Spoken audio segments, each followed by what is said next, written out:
This is the Surly Grognards for January 29th, 2018. This is Peter Bowman, and as always, I'm joined by my good friend and co-host, Eric Carlson. How are you doing tonight, Eric? I am existing. Hooray! Huzzah! Existence. So, we're getting around to doing that episode we talked about doing last episode, because I finally got to see Star Wars Last Jedi. Hooray! So we're going to talk about Star Wars Last Jedi today. Just so you know, it is almost completely unavoidable that spoilers might come up if we're going to spend an hour talking about the movie. They're going to be spoilers, kids. So, I'm going to say this right now. If you have not seen Star Wars Last Jedi and you give a flying fuck about spoilers, come back after you've seen it. If you've seen it, we can't spoil it for you. And if you haven't seen it and don't care about spoilers, then hang out and listen. At any rate, so, yeah, Star Wars Last Jedi. Yeah. Alright, so, I'm going to say this flatly. I enjoyed it. Yeah. I thought it was a good movie. I also enjoyed it. It has some issues with Star Wars movie doesn't. Oh God, yes. There is not a perfect Star Wars movie. The closest they've gotten is Empire. And the holiday special. If you're talking about in terms of perfecting terribleness, then sure. And whisk, whisk, whisk, whisk, whisk. Stir whip, stir whip. Oh God, that movie, that the holiday special is abysmal. I couldn't finish it. I tried. Oh, it is bad. It is, wow. I'm going to say this. Unwatchable. I understand there are people out there who really, really don't like either the new Star Wars movies, or they really hated the prequels, or what have you. None of that compares to the holiday special. None of it. I can sit through the Phantom Menace. I won't enjoy it, but I can finish the movie. Yes. I can't finish the holiday special. So, no matter how bad you might think one of these Star Wars movies is, or anything like that, it is not as bad as a holiday special. It could always be worse.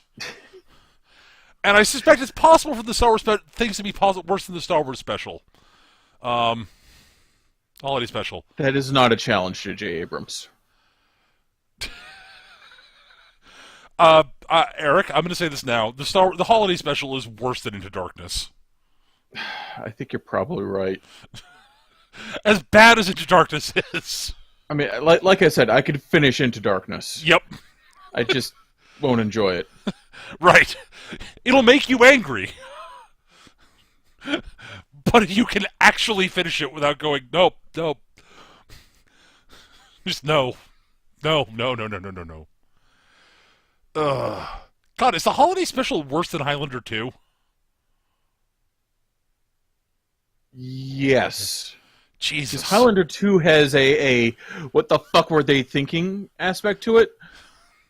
And a certain kind of schadenfreude that could be enjoyed in watching it. The holiday special just, honestly, I'm dumber for having seen that. I've said that about some movies before, but no, literally, I think brain cells died watching that movie. That special, I should say. At any rate, we really should talk about The Last Jedi, however. Yes. I mean, yes, we could end the thing saying, yeah, we watched The Last Jedi, we both liked it, done. I mean, but that's not what people are here for. No. Oh God! So The Last Jedi. I've seen it. I saw it more recently than Eric did. I saw it around Christmas time, so it's been a bit over a month. Yep, I saw it a couple of weeks ago. Basically, week and a half, somewhere in that range. So there are things about the Last Jedi that I thought were really good. Mm. And there were things about it I thought were problematic. And there are a couple things I thought were executed badly, honestly. There were some things that they just did not execute well. That said, I think overall... Let's stop the movie to save horse cats. Yeah. All right, so things I liked about the movie. Uh, I want to say I liked the opening space battle more than I did, It but wasn't bad, but it wasn't great. I mean, it's no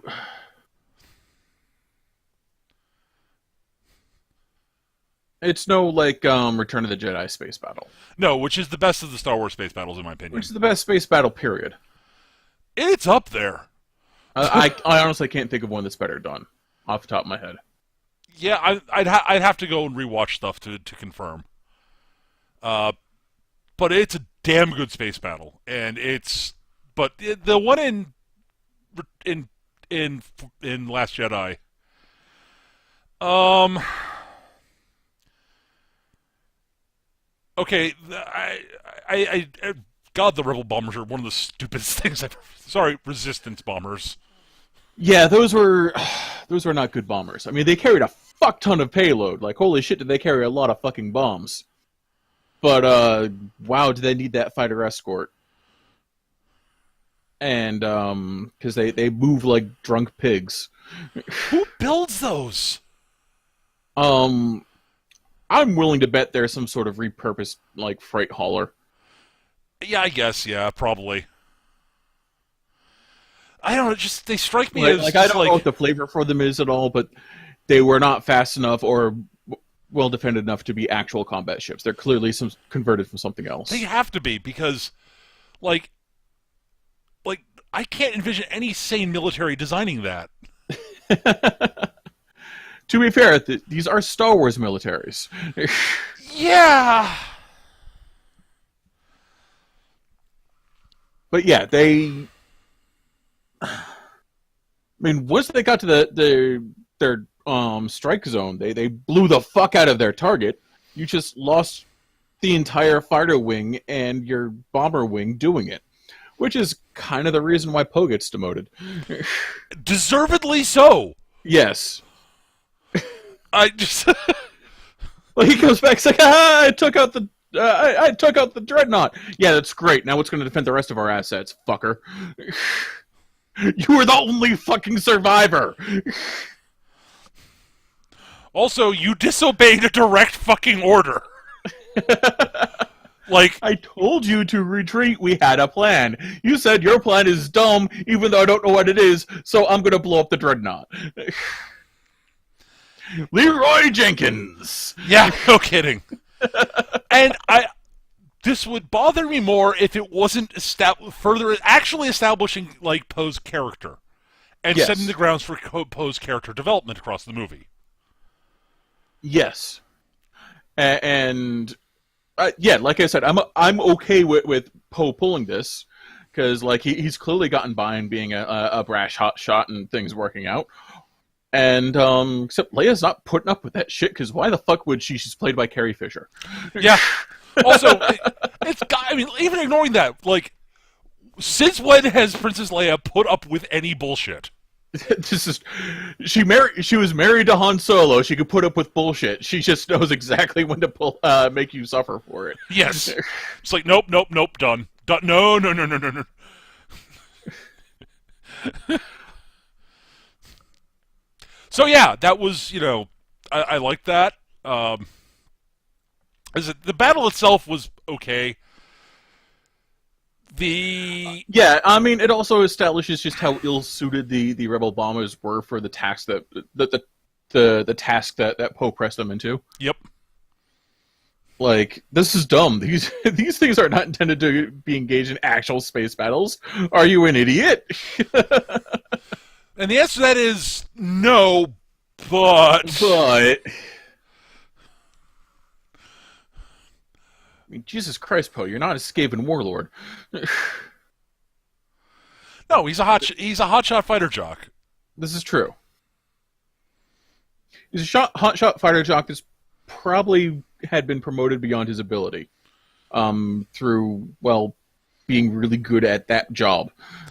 Yeah, being really good at, I mean, yeah. He's really good at that job. He's a damn good fighter pilot. Yep. Not a very good leader. At least not yet. No. But yeah, I dug that. And again, I think that did the whole thing with that and his demotion did a really good job at setting up his character arc for the movie, Yes.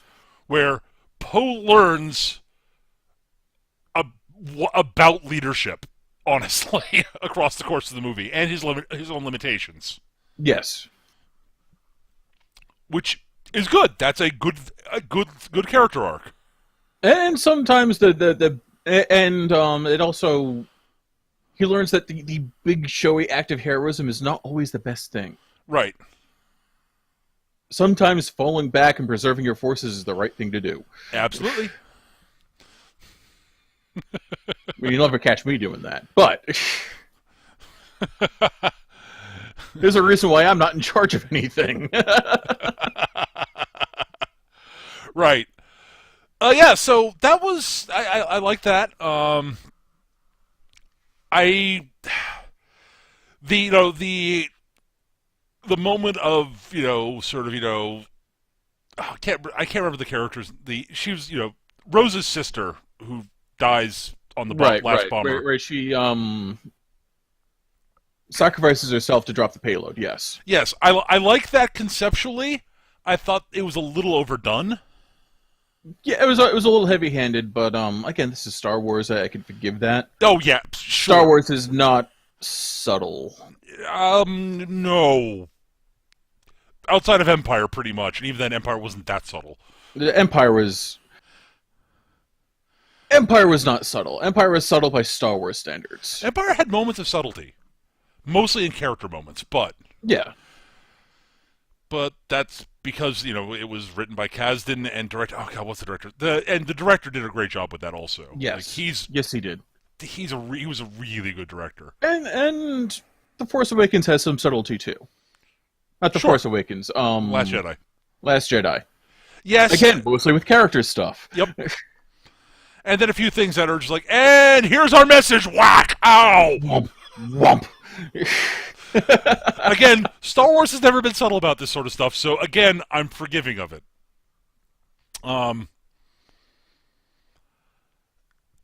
I liked the bits I liked the bits early on with I like most of the bits between Rey and Luke, honestly. Yes, I really adore grumpy old man Luke. Grumpy, cynical, guilt-ridden old man Luke is the best Luke. Like, this is Luke. This is the epitome of don't meet your heroes; they can only disappoint you for Rey. And to have Luke be this grumpy, angry at himself and everything else guy who just wants to be left alone. The moment when she hands him the lightsaber and he takes it, he looks at it and he tucks it over his shoulder and walks by her. That's fucking beautiful.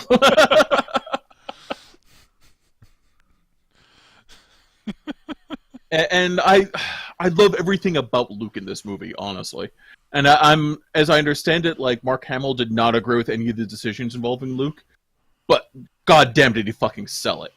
Well, yeah, Hamill did a phenomenal fucking job with the role. Yes. Seriously. And I can almost all of what happened to Luke and to take him to the position where he is in this movie, I grok and could see happening with Luke. Yes. Oh, absolutely. All this, I can totally see the decisions that Luke making those decisions and the consequences of basically the entire new conflict spiraling out of those and him blaming himself for every death that comes afterwards. Yep. I adore old man Luke in this. Yeah, I enjoyed him. I thought he was quite good. And again, no small part of that is Mark Hamill turned in a fantastic performance. Yeah. Well, Mark Hamill's never been a bad actor. Maybe a little over the top sometimes in A New Hope, but Jesus Christ has voice acting really honed his acting edge. Yes, yes, yes.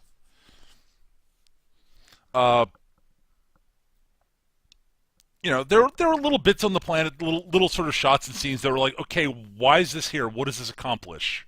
Right. And that is a thing that it's a critique you can make about a lot of Star Wars movies. They have lots of little things to say. Here's a little weird thing about it. See, it's sci-fi and weird. It's like that doesn't. But does this contribute to the movie in any way? It's as a Fuck you! I'm going to drink my green milk from this manatee man. Yeah.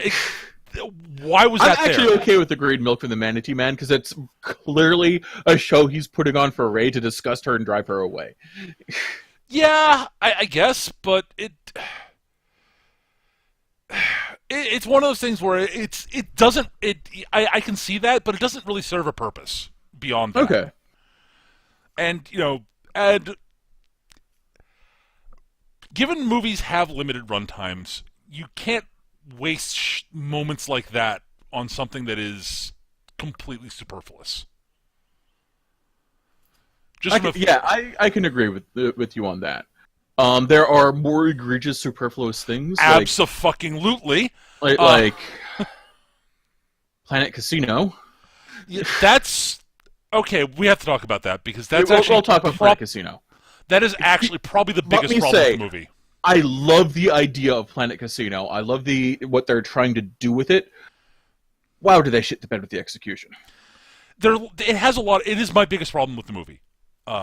It shoots the pacing in the neck. Okay, cool. We're watching rich people slightly misbehave. We've seen people do worse things in every other Star Wars movie than just a bunch of rich guys gambling and mistreating horse cats. Selling weapons to both sides. Yeah. Okay, yeah, I mean, I get the message, and they're not wrong. And I get the point. But you really haven't convinced me that these guys are cruel, amoral, bougie douchebags. You've just convinced me that they're normal bougie douchebags. Yes. Yeah, and they're doing exactly what I expect bougie douchebags to do. Right, exactly. And there's also all right, so the problem I have with this is they've set up so this comes at the point when the Resistance fleet, such as it is running away from the First Order fleet. Right. And they pulled out far away so that so at long ranges the First Order fleet can't really effectively shoot them and do damage. It's too far for the damage. Yeah, they're at the edge of the range of their guns, and it just doesn't have enough punch to put through their shields. Shielding. And which is part of their strategy, because as long as they've got the shields up, they can't go into hyperdrive because they only have so much fuel. They need to keep those shields up. Right. So and they figured out that they're following us somehow. That's bad. They're following us after every light speed jump. How is that working? That's bad. Yeah, that is theoretically not possible. And so Finn decides, okay, fuck this noise, they're all going to die, I'm leaving. Again, this is entirely in character for Finn. Yeah. Finn is at the point where it's like, okay, this whole war thing, I want out. I did not sign up for this. I actually left the First Order to get away from this shit.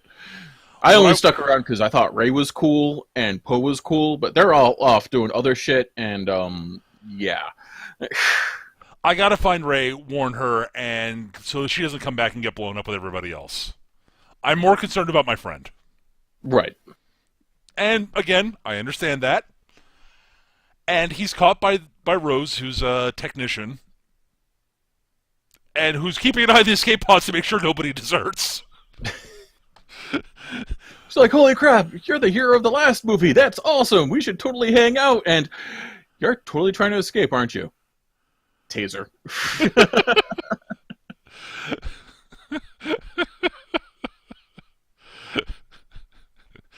What did you hit me with? Why can't I move?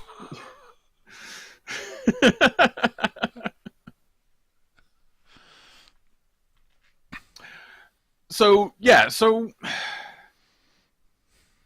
I grok what Finn's doing. He's more concerned with his friends. I mean, he's never going to convince Poe to leave Gloria's doomed bit of heroism, but Yeah. he can definitely convince Rey not to come back to the fleet and die with everyone else. So he's off to try to save Rey. And Rose, the tech girl, is like, yeah, fuck you. I'm actually a believer in the cause. Also, my sister They sacrificed do her have life figure to out there's get. got to be some sort of tech on the flagship, on the First Order flagship, this Yep. giant flying wedge. Go figure, it's a imperial ship that's a flying wedge. Yep. So they need to find they need to get onto that and break it, which means we need to find someone who can get us past the shields, which means we need a fucking hacker. We need a code breaker. So they run through their contacts, including the little goggle-eyed orange thing from I forget her name. Was it Maz? Maz, I think, yeah. Maz.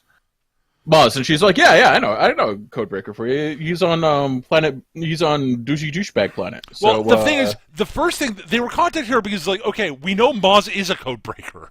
right. Maz is the person we want for the job. Labor disputes right now. Daka. That doesn't sound like a labor dispute. You don't run in my circles.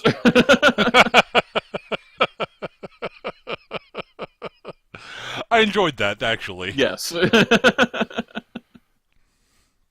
But she knows exactly the code breaker they need to go get. Who's on boozy douchebag planet? Yeah. Yes. Now, all right. So here's my issue with all of this. My biggest is at this point. So Finn and Rose are going to go off to go get the code breaker Yes. and bring him back. The problem I have with all of this is one of the problems I have with all of this is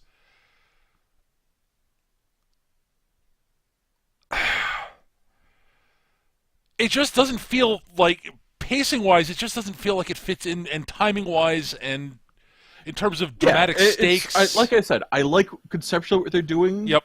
Here, but you're right. It doesn't fit with the pacing or the urgency involved that the rest of the movie has.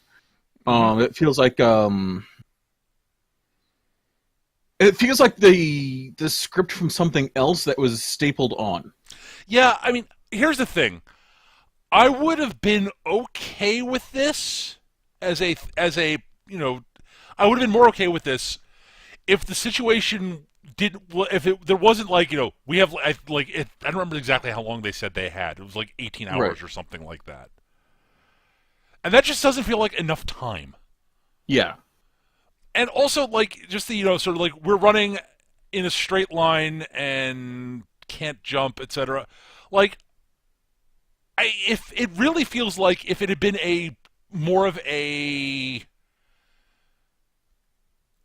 running chase through hyper jumps, like they know they're going to follow them, but we can buy ourselves time by jumping. Hmm. And, and basically running like if it feels like if they'd been able to do that and then had, Finn and Rose meet up back with them, because they've got the ability, they've got the tracker thing, bracelet thing Right. that they gave to Rey to find them when she gets Luke. So, like, could do something similar for Finn and Rose, and if they're doing if they're doing a series of jumps, it's like we can't keep the jumps up indefinitely because we'll run out of fuel. Right. And we can't do long jumps for reasons I don't know. It just feels like that would have fit in a little bit better in terms of it would give them more time to go to another star system, go around, look for a dude that they don't know what he looks like other than he wears this rose thing. Yeah, he wears Some flower. a flower on his lapel. And get him, convince him to come back and do the cracking to get them onto the flagship.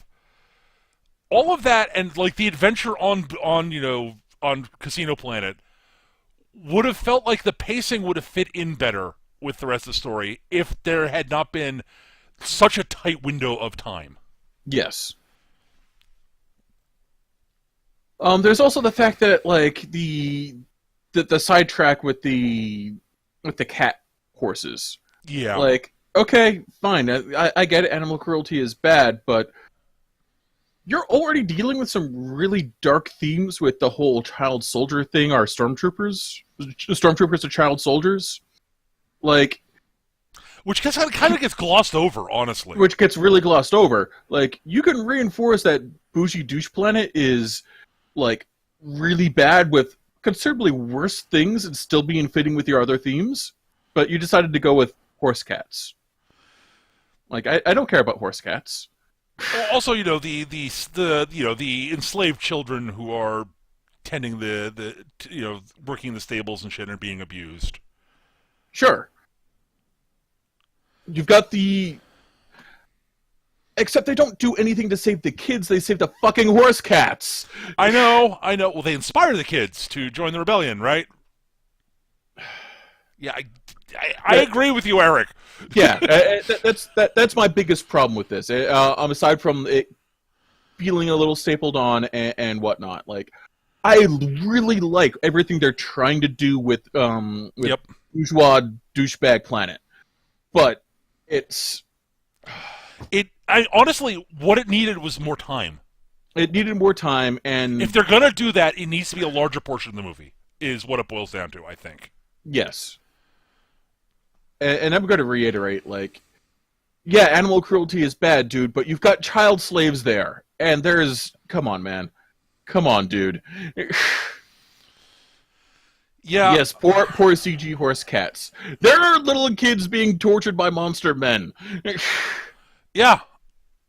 And there's a lot of, like, Rose's monologue about why this place is so bad. I like it. Again, conceptually, I like it. I like it, and the message she's going for, great. The writing for the dialogue in that is ham-fisted, and it's a lot of tell don't show. Yes. Which, yeah, I mean, it looks like there's nothing particularly decadent or bad about Bougie Douche Planet, beyond being bougie and douchey, douchebaggy. Like, I like, seriously, I don't see the kind of decadent, amoral deviance I would expect if they're going to set this up as like the new Mos Eisley, which is clearly what they're trying to do.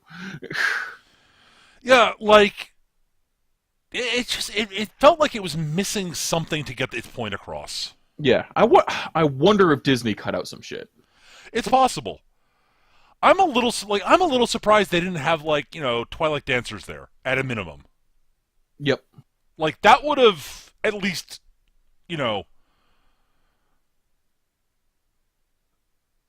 like, it just, I don't know. It just felt like it was missing something, and it wasn't showing. They were telling us why it was so bad, and they showed us some of why it's bad. Again, they showed us a little animal cruelty and a little bit with the kids and some kids, but dude, I can go to Vegas and see that. Mm-hmm. Like, show me why these guys are so bad. Yeah, but again, it's the thing. And not to say these things aren't really bad. They are. They are. They're very, very, very much. They are very bad, but they are not on the like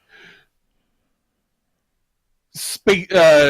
Galactic space fascist genociding planets bad, which right, is that's what First Order is at least trying to be. Which is why this is so tonally off.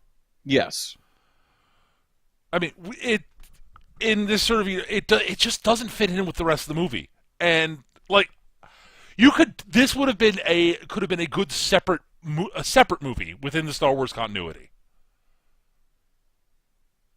You could build a movie around that within the Star Wars universe that was not directly part of this movie, and I think it would have worked fine. But again, it feels like it doesn't click into the rest of this movie, which is just kind of odd. Yeah, and that makes me again. I'm a little sad about that because there's a lot of interesting things that they could have said and done if they had had the balls to go to the wall with it.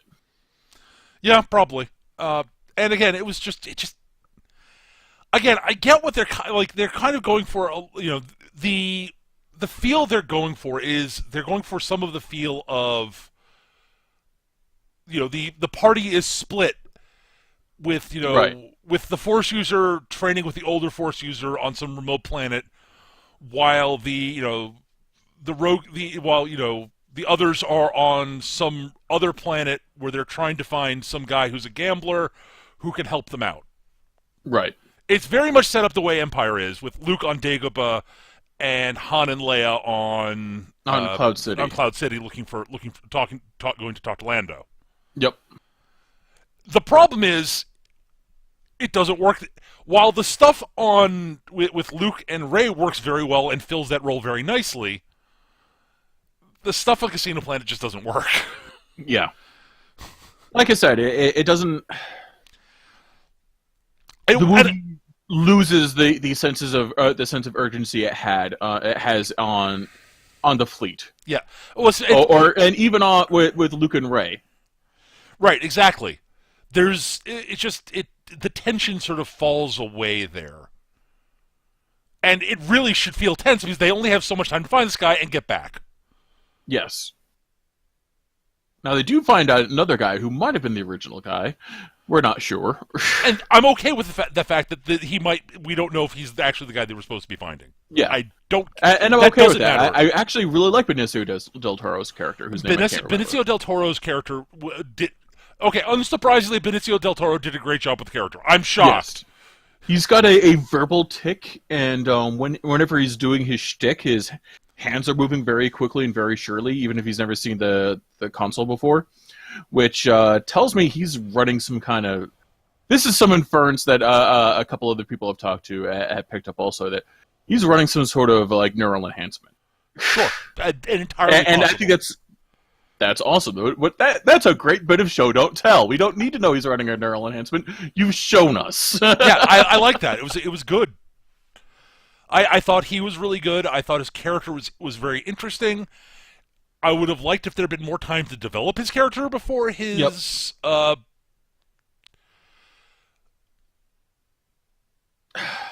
before his totally not at all obviously going to betray them betrayal. I don't even think it was really betrayal. I think it was like, oh, we got caught. Well, I'm totally going to throw you guys under the bus because it's totally the kind of guy I am, and I'm going to get paid for it. Bye. Yeah, and it is entirely in character for him. Yes. But I would have liked more time. Like, it's one of those characters that I hope he shows up in the next movie, because he feels like there's more to him than we saw. Yes. And also Benicio del Toro is great, so Yeah. Um. But yeah, I don't buy the it was his cunning plan all along.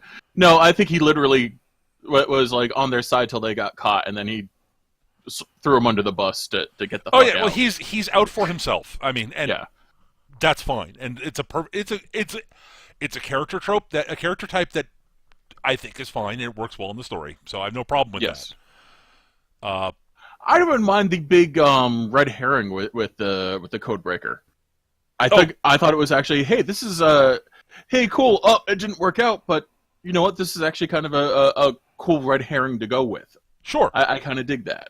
I was fine with it. I didn't care. It was like, okay, sure, whatever.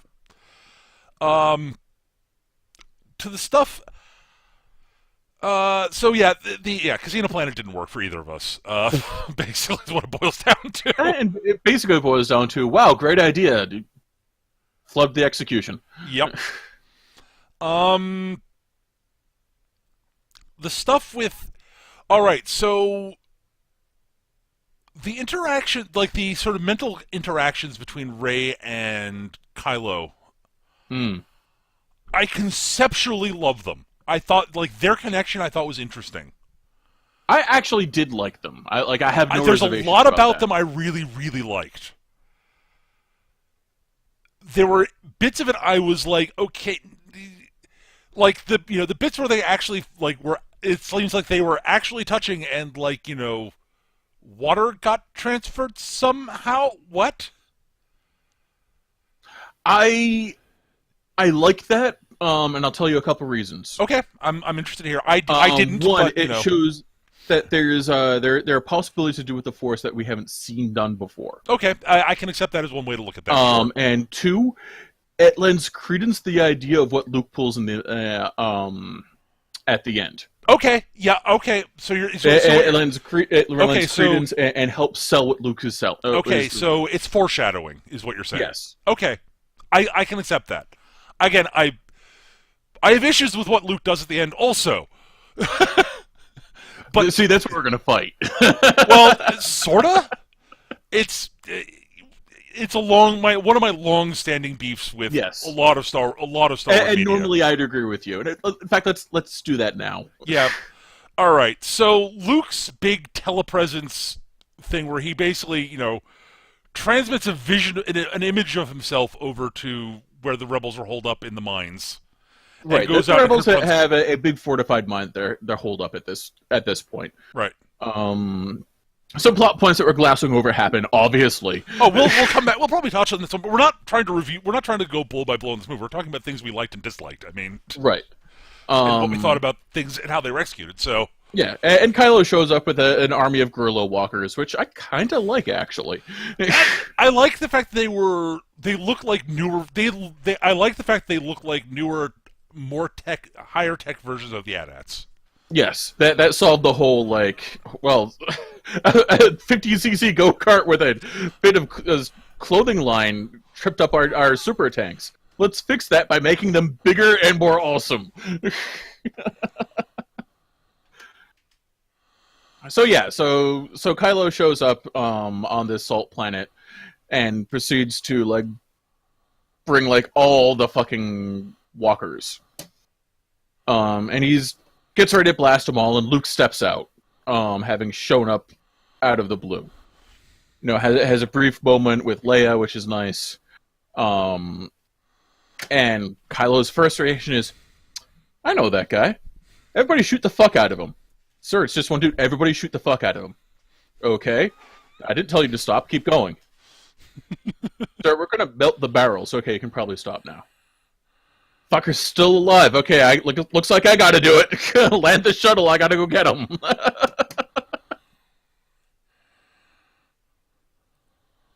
And then Luke and Kylo have a duel, and it's a really great duel because it's kind of what Luke is fighting the way I wanted Anakin to fight in the prequels.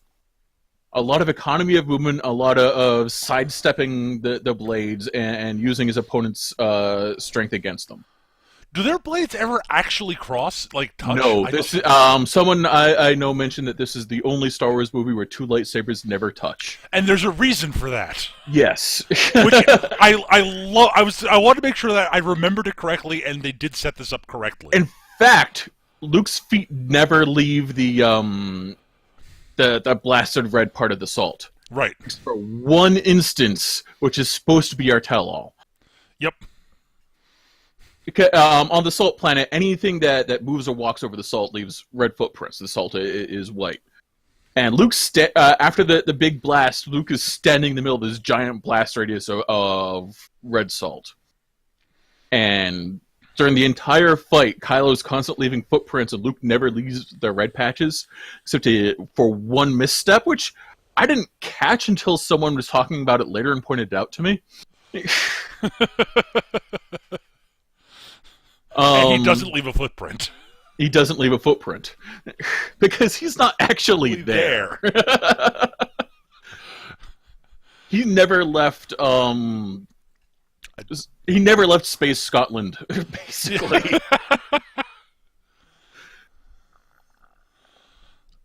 And he's basically projecting, doing a force projection there to the planet to basically buy the rebels time, the resistance, time to get the fuck out, which they are totally doing.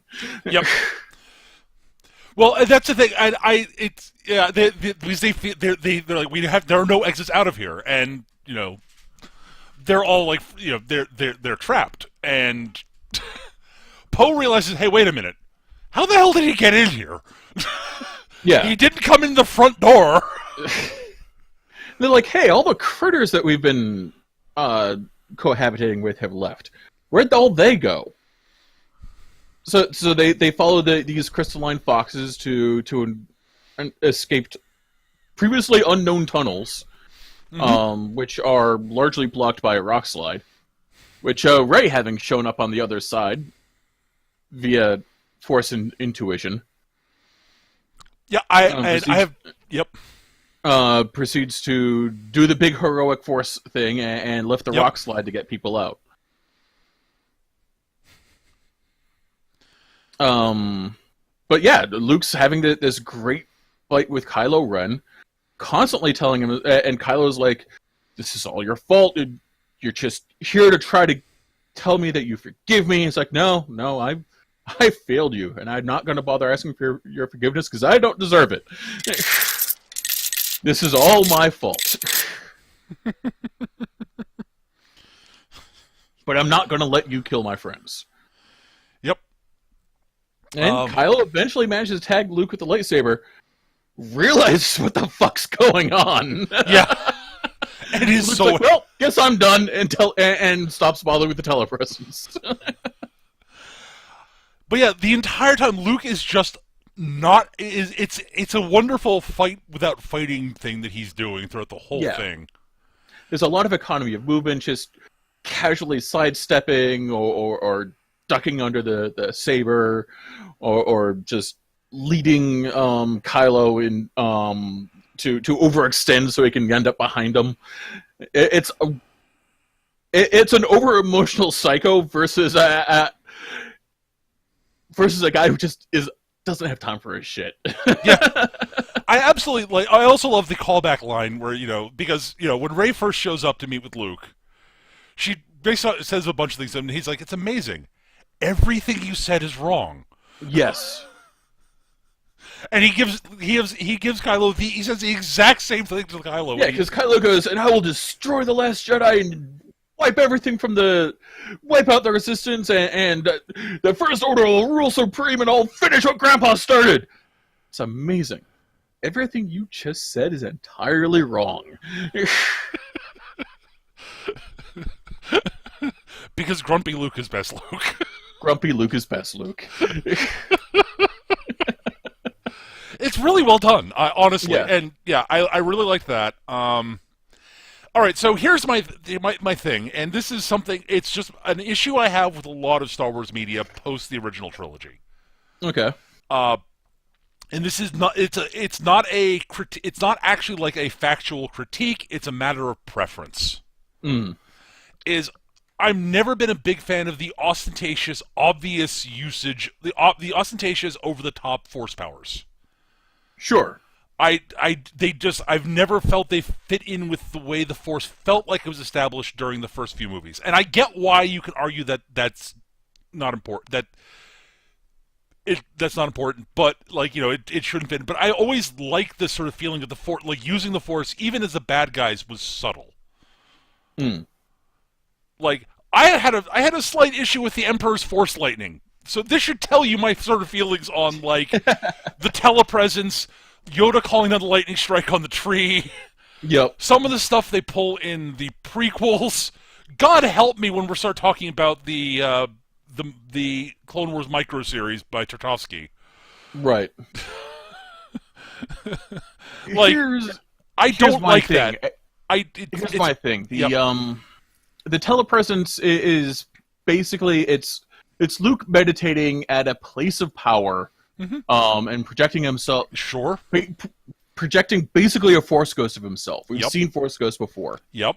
It makes sense that he could do something like that, and they established earlier on that this shouldn't be possible because the effort will kill you, and it does kill Luke. He does die at the end of this. Absolutely. From the strain of it. I'm not arguing from a standpoint of fitting in with the way things are set up. Not at all. Sure. I'm saying it's a style of usage of the Force that I'm not a fan of. It doesn't work for me. I don't even think that the telepresence, given the cost of it, is that ostentatious a use. It is my least problematic. It is arguably my least problematic part of it. Okay. It's basically just Force Ghost while you're still alive, and it does kill you at the end. Like especially given the cost. Yeah, again, I don't really have a major problem with it, but it's something I'm not a big fan of, as I said. And more to the point, if Luke had been there like in the flesh, he wouldn't have been able to pull off what he did. And the whole point of what Luke pulled off was that Luke Skywalker, the man, was fallible and what was fallible and just a person and not worthy of the legend built around him. But Luke the legend can save the galaxy. Luke the symbol can, and it rekindles the symbol of Luke Skywalker. Sure. Which gives the Resistance something to rally behind. Like we see earlier on, like Leia sent when they're holed up in the mine, Leia sends out a call to all the Resistance supporters. If if you believe in the cause, if you just want to stick it to the First Order, whatever, now is the time. Come help us. No one bothers to pick up the phone because it's a last. They don't believe in the Resistance to that extent. Right. But the legend of Luke Skywalker, who stood against a legion of heavy walkers and dueled with the First Order's now Supreme Leader, without being touched before he said, "Fuck it, I'm done," and teleports away, that's another thing. That's something to rally behind. Yeah. No, there's a lot about it I thought was... again, I'm not... From a storytelling standpoint, I'm not arguing any of... I agree with you completely. Okay. It's one, and that, as I said, that bit was not the part that that rankled me at all. Okay. It was the foreshadowing I didn't like, especially the bit with the water. That didn't seem necessary, and kind of goes like Kylo having the water in his hands doesn't make any sense. I'm sorry. I think I'm willing to give it the benefit of the doubt that they'll do something with it in the next movie. Yeah. And again, it helps sell what Luke's does, because how did he get there? Well, clearly he teleported using the Force. At least that's what Kylo's thinking, because he's seen matter transfer through the Force before with the water. Yeah, I know. I just don't like. Again, I don't like it.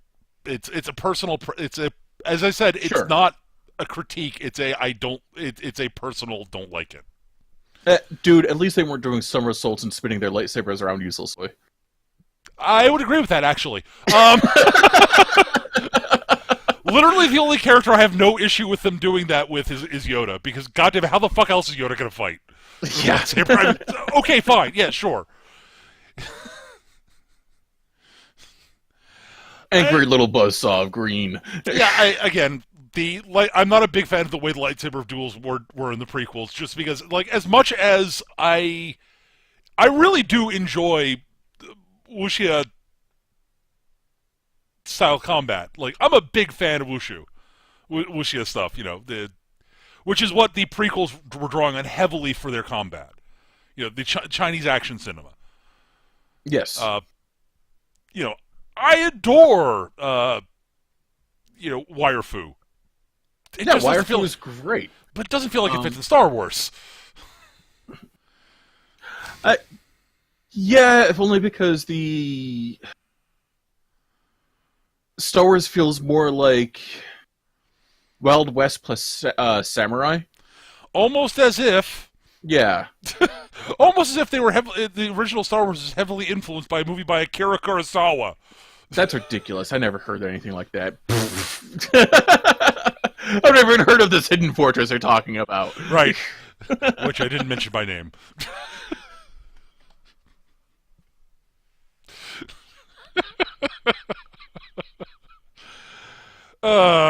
So yeah,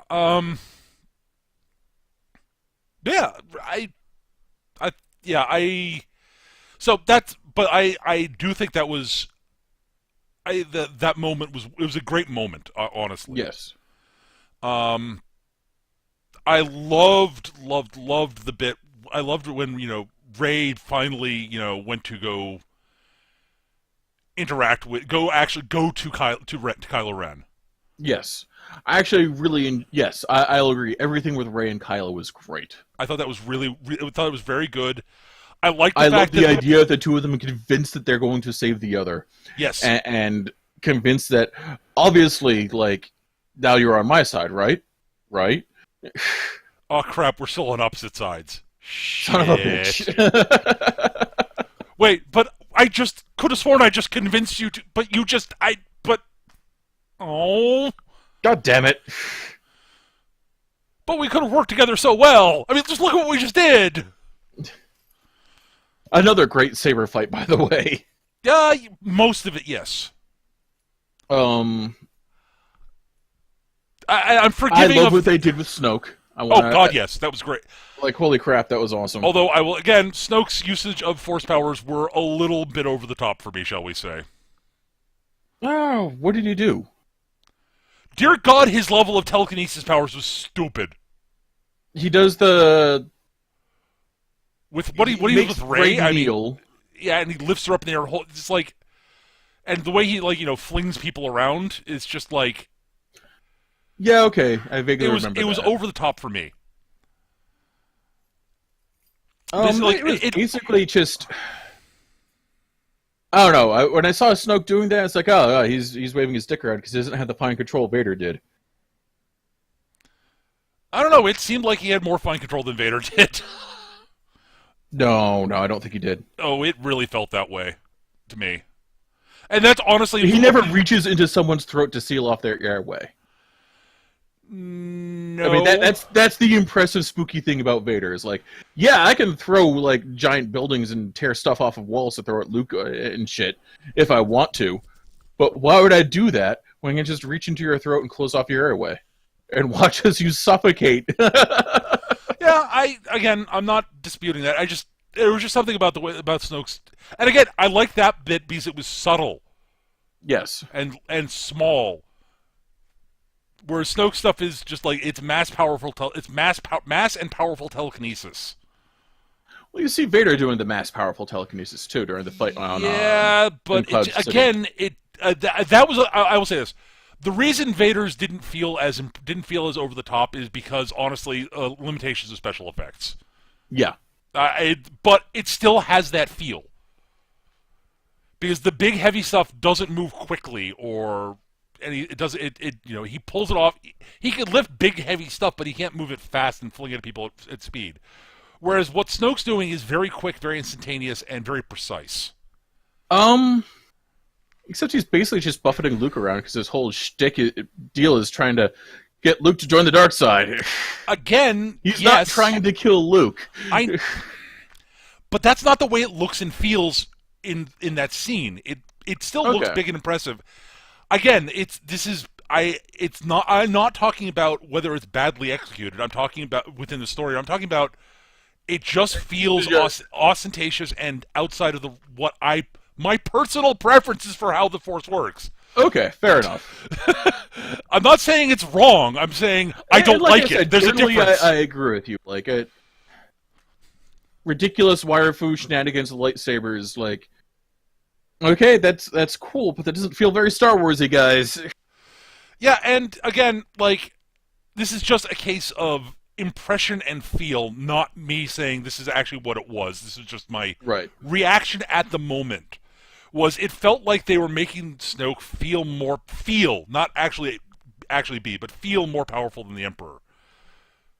It's very similar to this scene, the confrontation between Luke and the Emperor in Jedi. Right. But the Emperor doesn't do as much,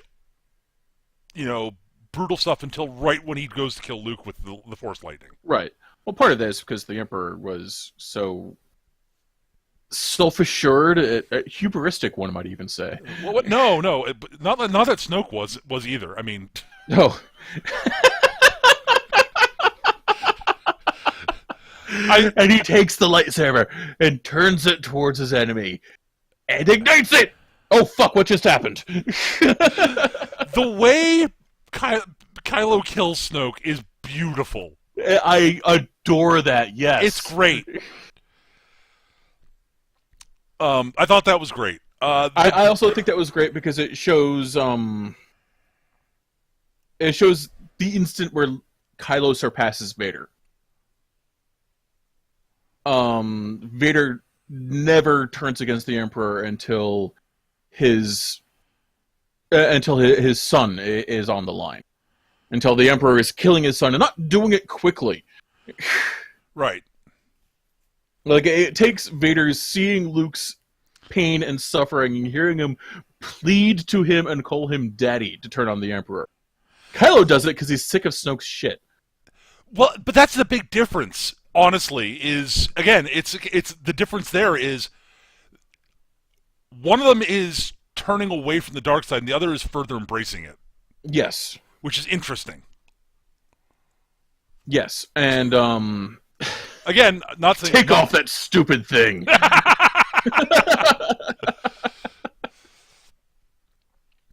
But yeah, another thing I liked actually was early on. There's a scene between Kylo and Snoke, and Snoke's first reaction upon seeing Kylo come in is take off that stupid thing, and Kylo takes off the helmet.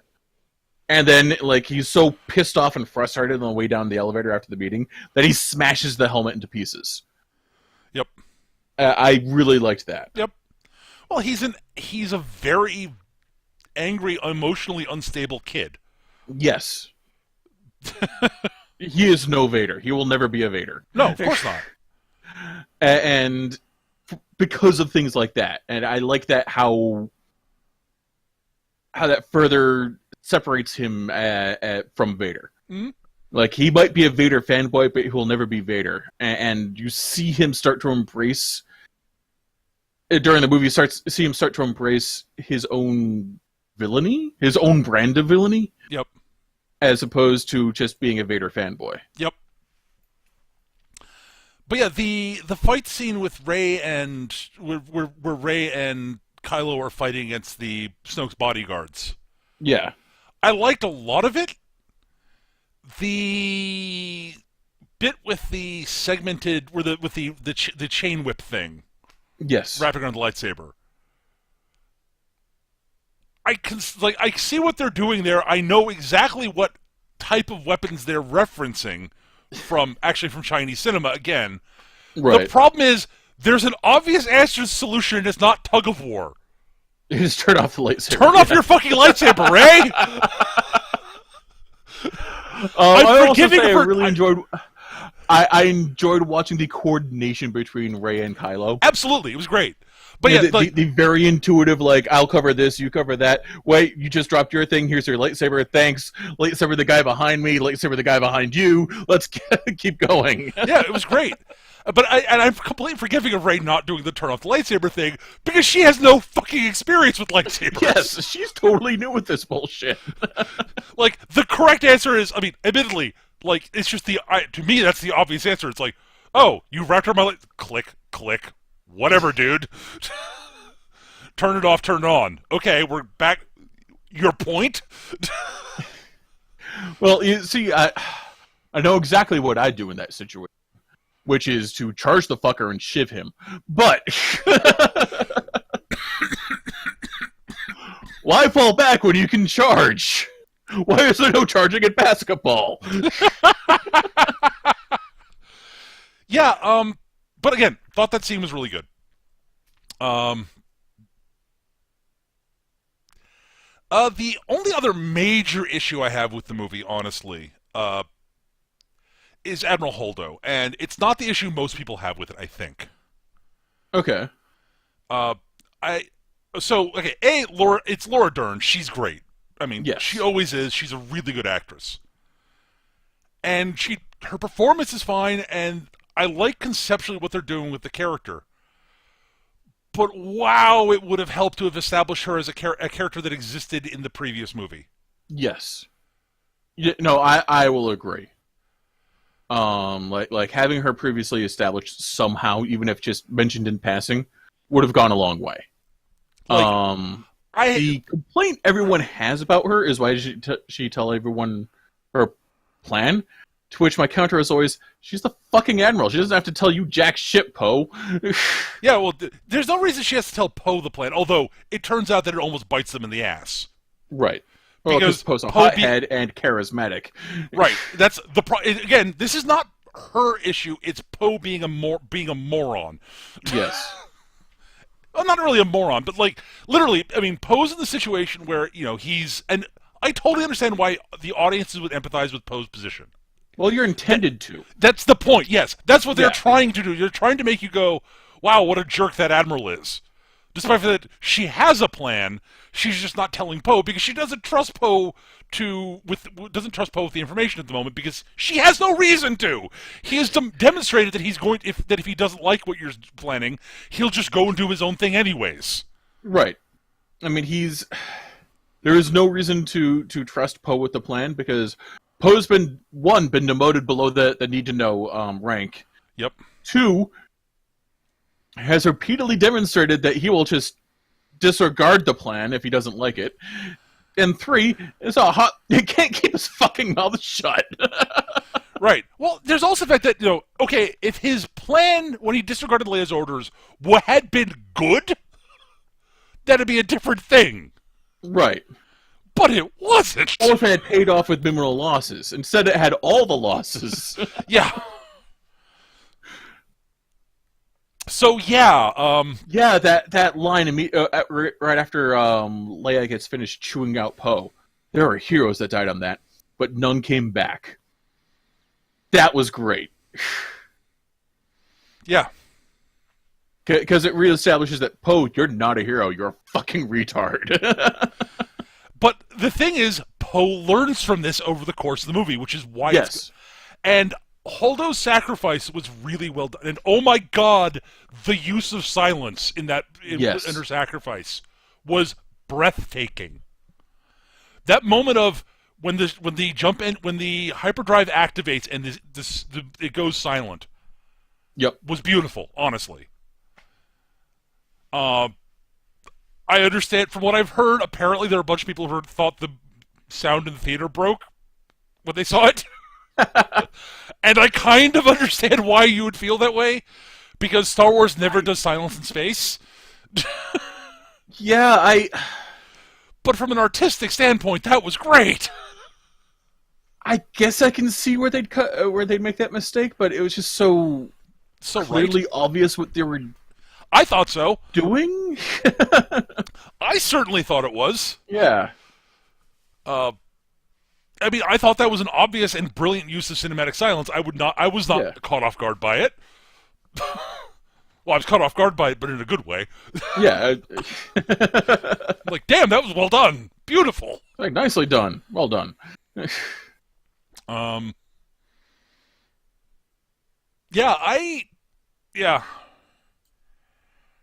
So yeah, I really felt like I really wish I'd had more time with Holdo before that, so there would be more of an establishment of some sort of emotional connection to her as a character, so that her sacrifice would feel more meaningful. Hmm. Also, it would have been nice to have a bit more about her being like. I would have liked to been more established that she's like important. Like they say she's a good strategist, and again, it's a case of tell don't show. Like I would have liked to have a little bit more establishment of her actually being good at her job to put at least a little bit of a niggling doubt in the back of your mind that maybe Poe is not entirely right. Yeah, that's the biggest issue with Holdo is we're told that she's good at her job, but we don't see her being good at her job. Right.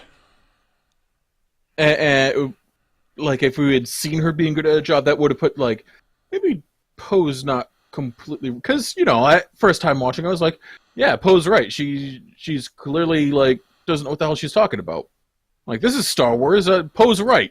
Oh no, Poe's wrong. Oh, that's a pleasant surprise. Poe was wrong again.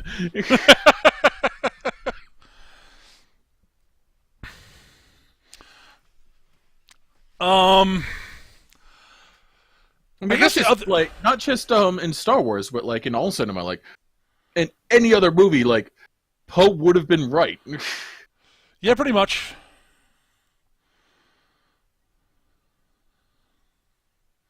So yeah, I like that Poe was wrong, and it helps establish that Poe's it helps establish Poe's character arc of maybe charging half-cocked in the middle of bullshit is not the smartest idea.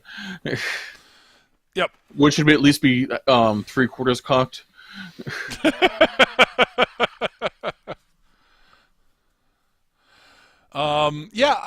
Yeah. So the other only bit that I thought didn't work as well as it could have. I liked it in concept. Just thought the execution wasn't great. Was Rose's sort of falling in love with Finn out of kind of nowhere. Yeah. Although Finn's reaction is pretty much the theater's reaction, like, huh? Okay.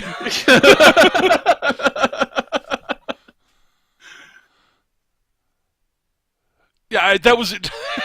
I thought that was, because it really was kind of like, wait, what? Yeah. Okay.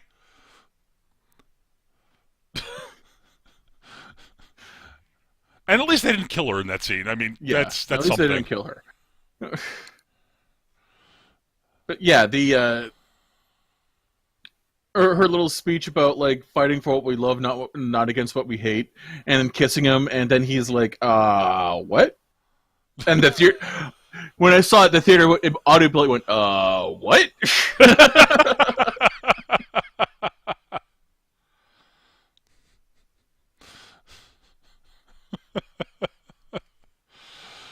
So yeah,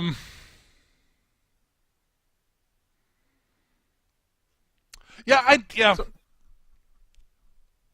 So yeah, I really enjoyed. But my point about that though is it'd been nice if there'd been a few more hints that she was developing feelings about Finn across the movie rather than just sort of out of nowhere. Yeah. Now there might have been some subtle ones that I missed in my first watching. If I rewatch it and see more, that might be nice. I don't know. But like there was a moment of hero worship when she first met him, Yep. which understandable. Then her hero utterly failing her because he was running away. Because This is a bit of a theme of the series in the movie. Yes, it is. Never meet your heroes.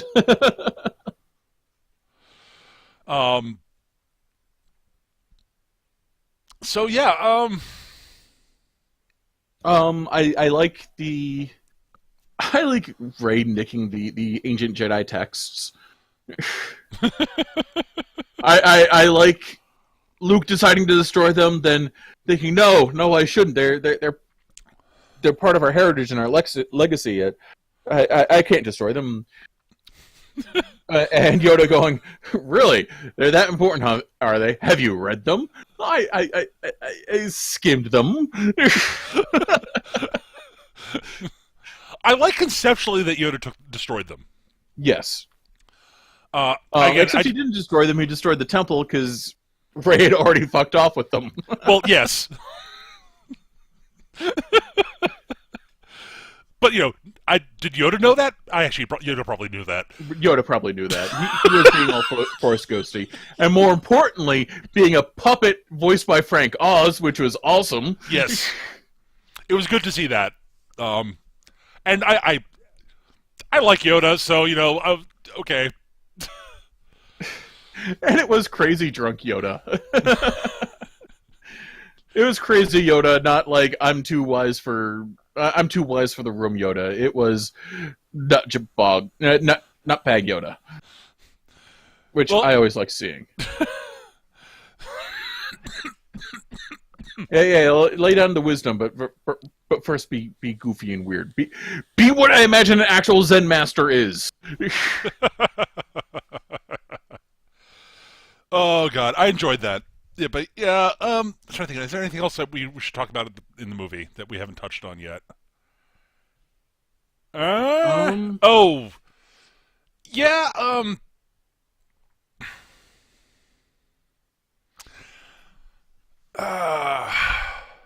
I guess Carrie Fisher Mary Poppins in space, as Gav says. Oh, yeah. I'm actually okay with that. Not gonna lie. Leia gets spaced early on in the movie and then uses the Force to pull herself back in, and immediately goes to the hospital. Yeah, it's like, okay, sure, why not? Leia and more importantly, Carrie Fisher use the Force. Sure, I have no issue with that at all. I have no issue with that at all. like, and they established that if he was strong, the Force just never developed it, like, way back in the original trilogy. Yep. Like, No. yeah, I'm cool with that. Yeah. Like, moment of desperation, out in the middle of the fucking vacuum of space, my eyes are freezing.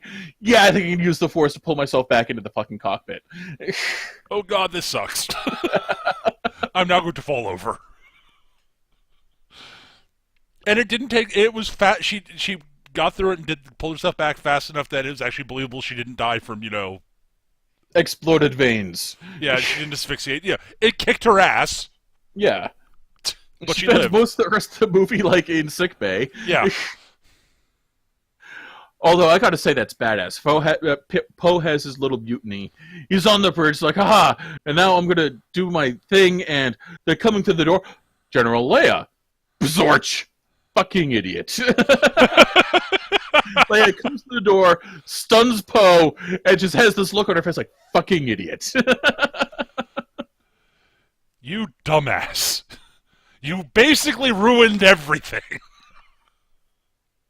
Again. But I wasn't about to fall over without this cane. I'd demote you again, right after kicking your ass. The thing about it is, I do also like I love the fact that, and it's very clear, and God bless Carrie Fisher's that performance with this, that despite all of her, just like, God, she is so frustrated with Poe. She has genuine affection for this guy. She's like, yeah, this is a guy who she thinks highly of. Like, I know you're more capable of more than what you're doing, you dumbass. Yeah, I very much got the impression she sees in Poe a lot of what she saw in Luke and Han. Yeah. Like, he's got Luke's, like, impulsiveness and earnestness, and Han's cocksure attitude and competence, for lack of a better term. Yeah.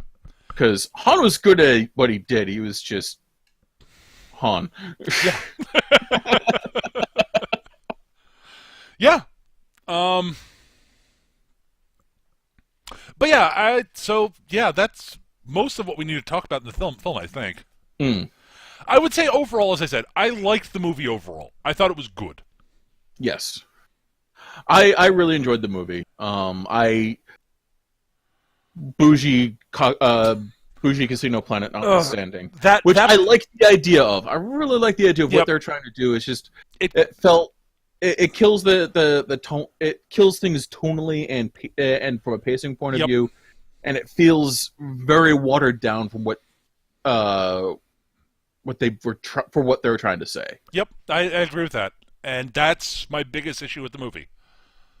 Like, by a large amount.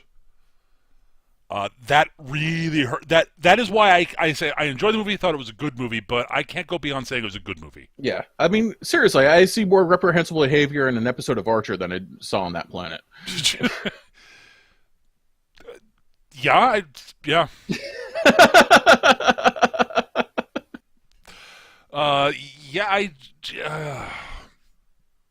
God. So yeah, like I get why some people don't like. There are parts of the movie I get why people don't like it. Yeah. No, I understand. It's also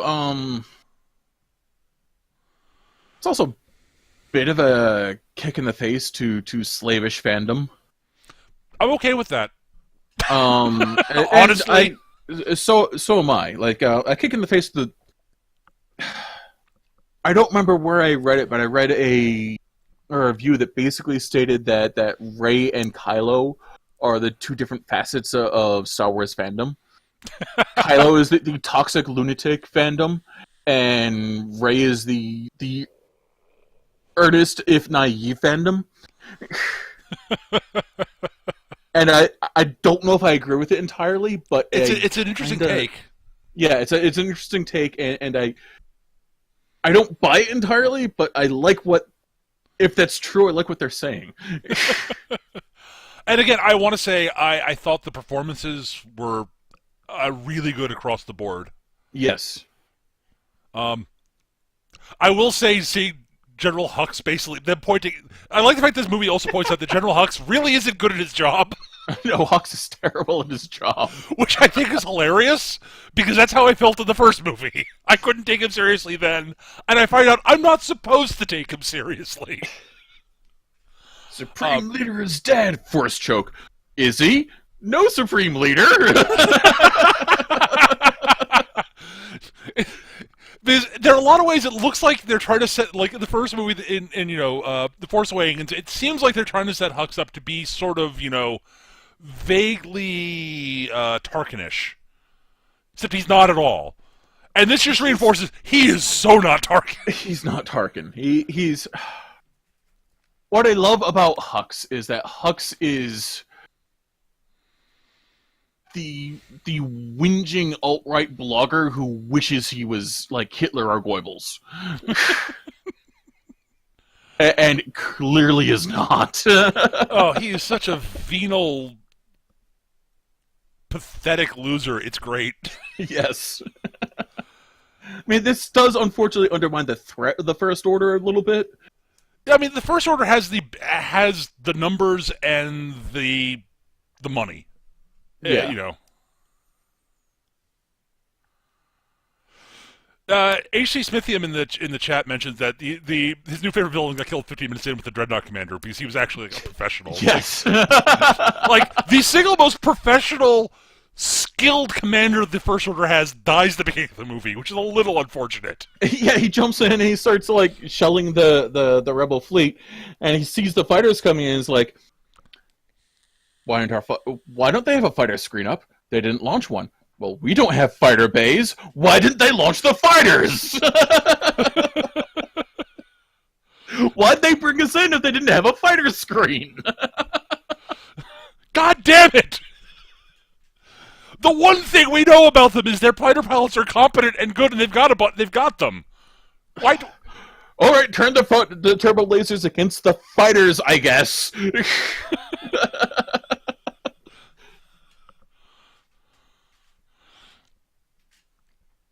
But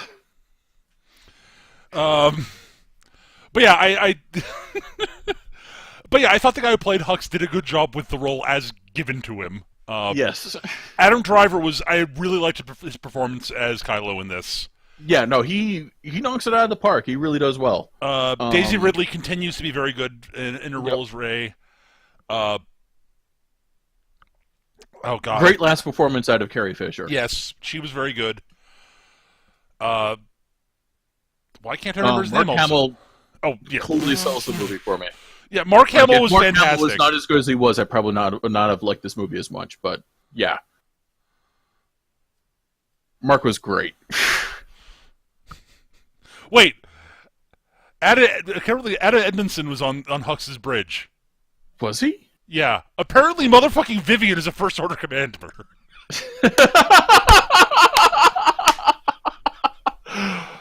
That makes so much sense. Board. Whoomp.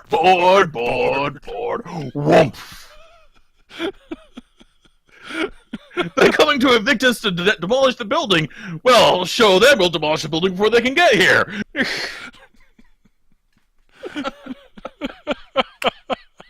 I missed that, Gav. Thank you. So did I. It's great.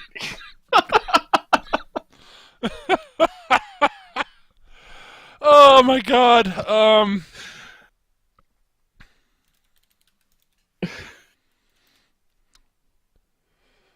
And John Boyega, I also want to say, was very, very, very good as usual. Yes. Yeah, Finn. I wish the parts with Finn in it were better because I really like Finn as a character. Yep, same. Like, I really enjoy Finn. I really enjoy the portrayal of Finn. I just wish that he was a better part of the movie. Yeah. Like, Finn might be my favorite Star Wars character that isn't a 7-foot-tall weirdo. Well, you know, Darth Vader's a 7-foot-tall weirdo. Chewie's a 7-foot-tall weirdo.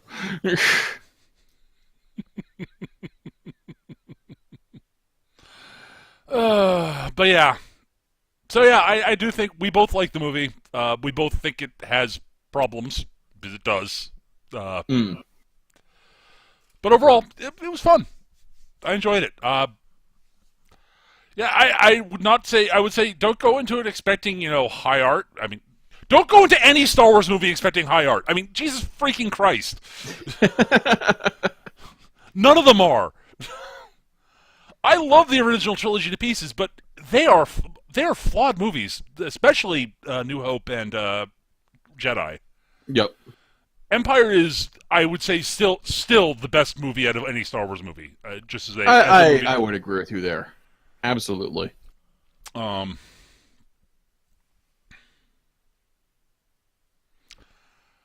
But yeah. Yeah. Yeah. So yeah, I would say it was good overall. I get why there are people who don't like. There are legitimate complaints to make about this movie. I will not disagree with that statement. I will not disagree with yes. There are things to say.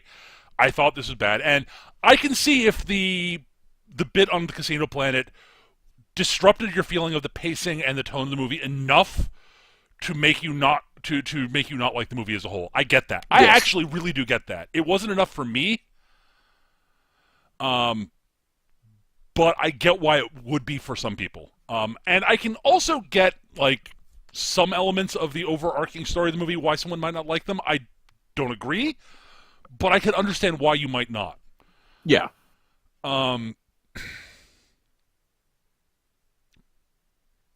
That said, I do think my personal opinion on it is that it is overall a solid movie.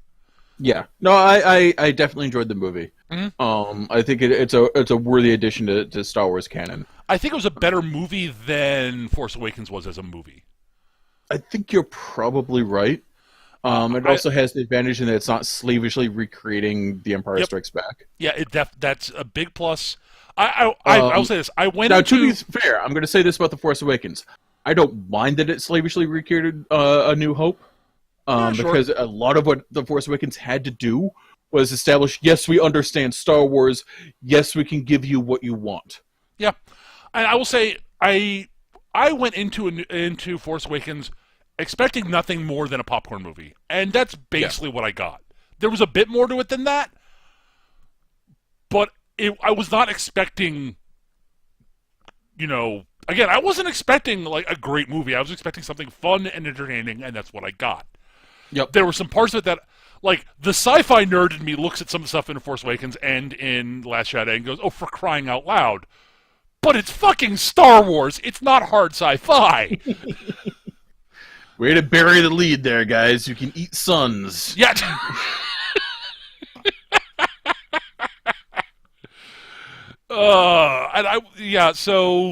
Yeah. Overall, though, yeah, it was a fine movie. Yeah. Anyways, we've been going for about an hour and a half. Yep. That's about close to an hour and 20, really, but somewhere in that range. So I think that's going to do it for this time, this episode. I think we're done. I think we've talked enough about Last Jedi. Yeah, we've talked about half the runtime. So thank you, everybody, for listening. I hope you guys had fun. I hope you enjoyed this. Normally, we try to save time in each episode for viewer questions. I have no idea if we have any because I knew we were going to run long. I didn't bother looking. I apologize to those of you sending questions if we have them. But if you do have questions you'd like us to answer in a future episode of the show, we try to save time at the end of episodes to answer your questions, so send them to us. Our email address is surlygrognards@yahoo.com, surlygrognards@yahoo.com. Or you can post them in the comment section on YouTube. I check in on that stuff for viewer questions and such. We also love it if you send in show topic suggestions, things you want us to hear us talk about, do an episode on. Yes. If it's something that's like great. that goes beyond just a quick question we can answer quickly, but something we'd end up we'd have to devote most of an episode to. We love getting that stuff. Please send us show topic suggestions. That way, we can talk about the stuff you want to hear us talk about, and also it means that we don't have to come up with a topic half-assed at the last minute of time. Which is always helpful. Yes. We at least had a topic ahead of time for this episode. Yes. So we were on point and sort of, organized for this one. We're never organized for these episodes. Uh, if you also got feedback for us, things we can do to make the show better, constructive criticism, etc., we love getting that stuff too. Please do send it to us. Same places. We record the show most Monday nights starting at roughly 7 p.m. Eastern here on twitch.tv/mechagm. And I usually post the recordings of it up onto YouTube the day after we record. So, anyways, guys, thank you so much for watching. Oh, before we wrap up, I do want to say one last thing regarding YouTube. So YouTube has made their big announcement about they're changing the monetization rules.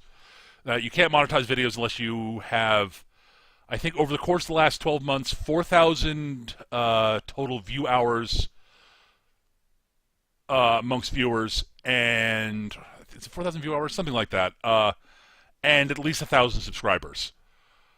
I just want to say, for those of you, if there are smaller channels you really like, go sub to them. It's a big help to them, to help try to get them up above those numbers. So if there are people who are putting out content you enjoy, make sure to throw them a sub. Like, even if they're not small channels at this point, honestly, because I honestly think YouTube's going to be moving the goalposts on this stuff going forward. So yeah, just I would do recommend throwing people subscriptions if you can. I wanted to get that out there before I forget to do so on one of these recordings. So, but that's going to do it for this time, guys. Thank you so much for listening to us, and we'll see you guys next time. Take care, everybody. Bye.